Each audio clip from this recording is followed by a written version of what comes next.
Bienvenidos a Marcados por la Unción. Recuerda, no olvides suscribirte a nuestro canal, comparte nuestro contenido para que llegue a más lugar. Como Isaías en el templo cuando vio al Señor alto y sublime y exclamó: ¡ay de mí que soy hombre de labios inmundos! Así también en el siglo XX Dios levantó a un hombre que cantó con lágrimas, predicó con fuego y cayó con dolor. Su nombre es Jimmy Swaggart. Fue una trompeta del avivamiento cuyo sonido alcanzó naciones enteras, pero cuya vida también nos recuerda que la santidad no es negociable. La cruz, decía él, y en ella está la esperanza del quebrantado. Vida temprana. Jimmy Lee Swaggart nació el 15 de marzo de 1935 en Luisiana, Estados Unidos, primo del músico Jerry Lee Lewis y del cantante Mickey Galley. Creció en una familia marcada por la música y el evangelio. Su padre, William Leon Swaggart, era obrero y predicador pentecostal. Desde niño, Jimmy mostró talento por el piano y una sensibilidad espiritual profunda.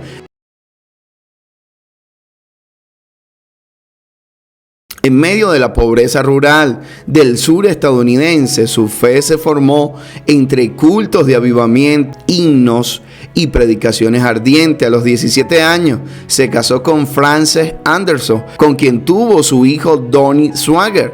Jimmy experimentó un encuentro dramático con Cristo a la edad de 8 años, sintiendo el llamado de Dios sobre su vida desde la más tierna infancia. Todo se sintió diferente después de ese día. Dijo, su conversión fue temprana, pero su llamado al ministerio se consolidó en la década de 1950, cuando comenzó a predicar en iglesias rurales y a cantar en reuniones evangelísticas. El versículo que marcó su vida fue Gálatas 6:14, pero lejos esté de mí gloriarme, sino en la cruz de nuestro Señor Jesucristo. Su mensaje giraría siempre en torno a la cruz, a la sangre de Cristo y al arrepentimiento. Siendo un joven, Swaggart suplicó a Dios un don particular, el talento para tocar el piano. Hizo un pacto con el Señor, prometiendo que si Él le daba esa habilidad, nunca la usaría para los caminos del mundo, una promesa que mantuvo toda su vida. A diferencia del camino musical que tomaron sus primos, este pacto selló su consagración y marcó el inicio de su ministerio, que se distinguiría por una adoración apasionada.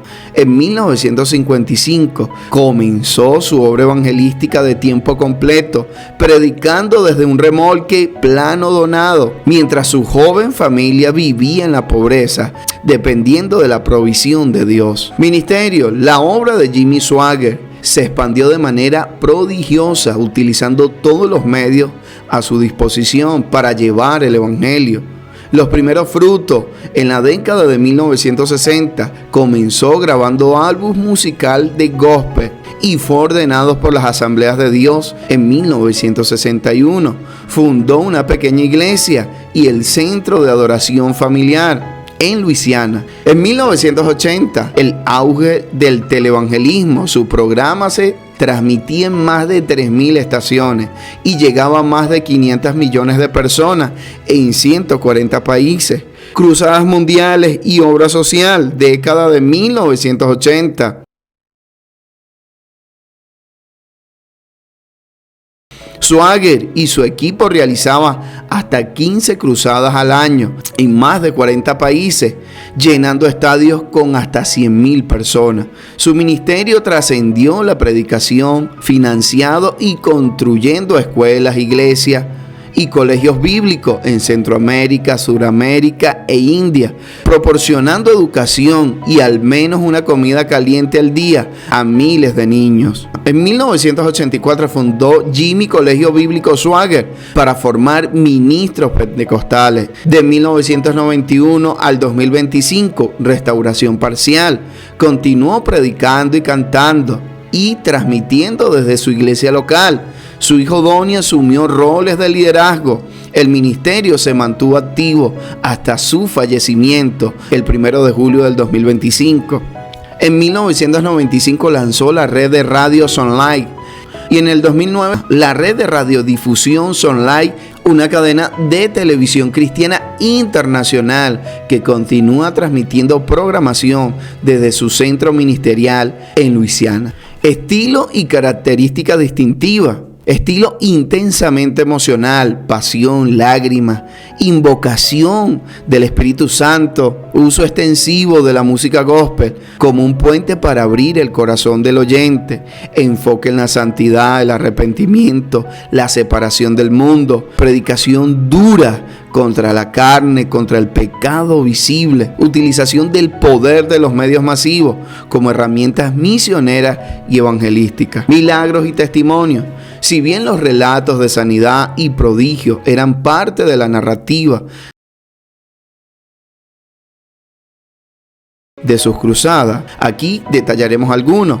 1982, Dallas, mujer testifica sanidad de cáncer tras oración en cruzada. 1985, Buenos Aires, joven liberado de adicción a la cocaína tras imposición de manos. 1990, hombres con parálisis facial recuperan la movilidad durante un servicio. En el 2005, Nairobi, reunión con manifestación de sanidad y liberación. Legado y obra escrita. El legado institucional, intelectual de Jimmy Swaggart es extenso y tangible. Instituciones: Ministerio Jimmy Swaggart, Centro de Adoración Familiar, Red de Radiodifusión Sonlight, Instituto Bíblico Jimmy Swaggart. Libros: más de 50 libros, incluyendo la Biblia de estudio del expositor. El hermano Swaggart, Aquí está mi pregunta. La cruz de Cristo. Música: más de 17 millones de álbumes vendidos. Himnos como Jesús, Solo con mencionar tu nombre, Hay un río.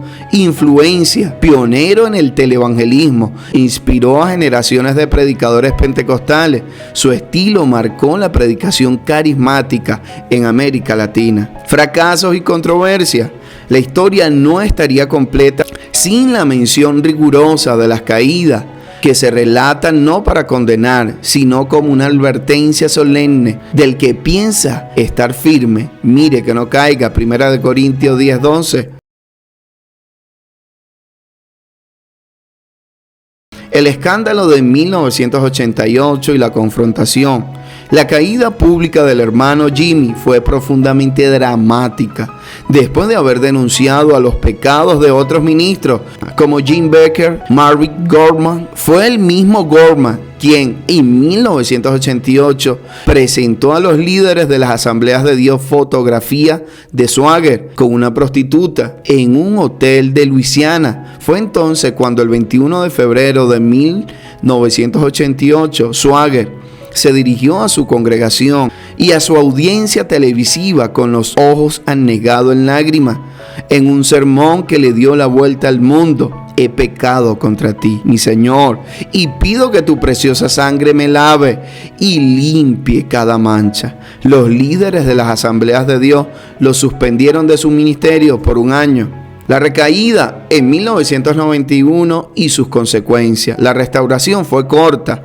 En octubre de 1991, las autoridades de California lo encontraron nuevamente en compañía de una prostituta. Esta reincidencia manchó profundamente su credibilidad y llevó a muchos a cuestionar la sinceridad de su primer arrepentimiento. Como consecuencia, su audiencia y financiamiento decayeron drásticamente y su ministerio de medios se vio severamente reducido, cediendo progresivamente el control operativo a su hijo Donnie. La controversia con Renamo.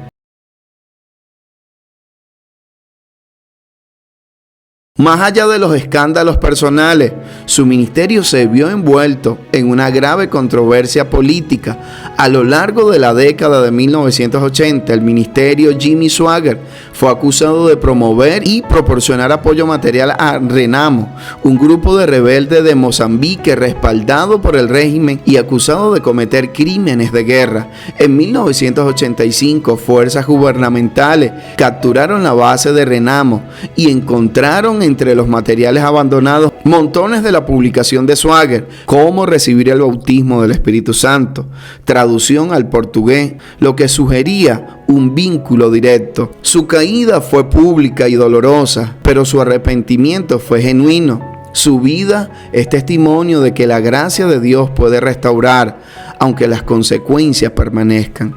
A lo largo de su ministerio, multitudes atestaron haber encontrado a Cristo a través de la predicación de Jimmy Swaggart. Estos testimonios recogidos entre los fieles reflejan el profundo impacto espiritual que tuvo su obra, un encuentro con la gracia. Una seguidora llamada Elsa Bonilla testificó: yo conocí a Dios a través de sus preciosas prédicas y doy gracias a Dios por ese siervo.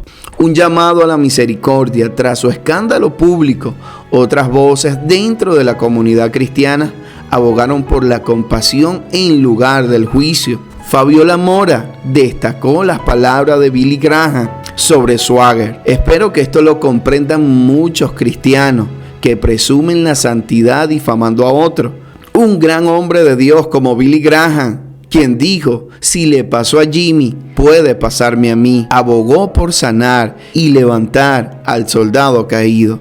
Legado institucional y teológico. Aunque su ministerio televisivo se contrajo, el hermano Jimmy edificó una obra que perdura hasta el día de hoy, extendiendo su influencia a través de instituciones, publicaciones y medios de comunicación. El ministerio Jimmy Swaggart y el Centro de Adoración Familiar siguen siendo el corazón de su obra, ubicados en Luisiana. Este complejo alberga la iglesia principal, que realiza anualmente reuniones de campamento o reuniones de avivamiento que congregan a miles de personas. Red de radiodifusión Sunlight, lanzada en el 2009, esta red de televisión cristiana es pilar de su legado mediático actual. Transmite programación en vivo y bajo demanda en inglés, español y portugués, llevando programas con un estudio de la palabra de Dios y el mensaje de la cruz a una audiencia global. Publicaciones y Biblia de estudio. El hermano Jimmy fue un prolífico escritor. Su gran obra magna, la Biblia de estudio del expositor, ha vendido más de 1 millón de copias y está disponible en varios idiomas, incluyendo español. También escribió decenas de libros, comentarios y guías de estudios que continúan utilizándose para la formación bíblica. El Seminario Bíblico, el Jimmy Colegio Bíblico Swaggart y el Colegio Bíblico de Evangelismo Mundial, fundado en 1984, tuvo como objetivo adiestrar a nuevos líderes eclesiásticos y misioneros. Después de una disminución en su concurrencia tras los escándalos, la institución se declaró interdenominacional y ha experimentado un resurgimiento, formando a pastores y misioneros asociados al ministerio. Conclusión: la vida del hermano Jimmy Swaggart es un espejo en el que todos debemos mirarnos. Nos recuerda las profundidades de Romanos 3:23, por cuanto todos pecaron y están destituidos de la gloria de Dios.